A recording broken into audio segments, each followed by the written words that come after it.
The Secaucus Police Department partnered with other law enforcement agencies and emergency medical personnel for an active shooter drill here at Secaucus High School on Friday morning. The event was staged to provide the best training possible for all of the agencies involved in the event an actual gunman were to enter the school grounds. More than 100 uniformed officers, EMTs, and volunteer actors staged versions of an attack on Secaucus High School and Middle School, with the first simulating a car crash and 4 armed gunmen entering the building. The scenario was developed to test the training that our officers receive, to make it as most realistic, but make us most efficient and effective as possible. All weapons, all knives, all any ammo was left outside and secured within the vehicle. We have a guard there. There's nothing. Everybody that's came into this building was searched, all right, and wristbanded, all right, and that's for a reason, so that the chances of injury and the chances of a mistake is limited. All right, we use Sims guns. All right, it simulates our weapons, our handguns, and we use the sim rounds. The sim round is basically like a paintball, is what we're doing. And like the chief said before, if you get hit with that Sims round, what does it say? It reminds you that, hey, I made a mistake. What do I need to do to correct that? But the teachers play a role in these active shooter scenarios in a school too. When there's a lockdown, they need to know what to do, and some of them will be participating in some of those roles today to test their efficiency and their effectiveness.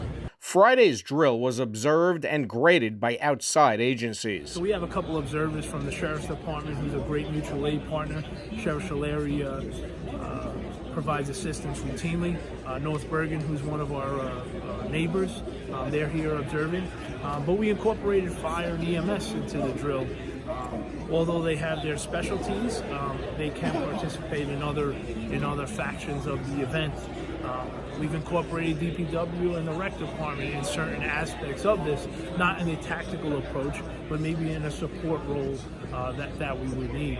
The state police and the Hudson County Regional SWAT team were also involved in grading the tactical operations of the Secaucus officers. We have all our students mapped into a great technology called CRG mapping software, which when the application is turned on, you could see in real time the officer's location and provide them direction from a command post, which you'll see today. So the chief's goal and our goal as part of the safety committee is to make sure that everyone knows their role, practices what they have to do. Hopefully we never use this, but the more we practice, I think the better off we're all going to be. I think the people of town and other areas should know that this is an important drill. It's not meant to scare anybody. It's not meant to scare the students or the faculty who are in the building. But when the time, or God forbid the time comes, our guys will be ready and our police department will be. Because you know what's going on in the world and you run into these things all the time. It's important that we're really prepared.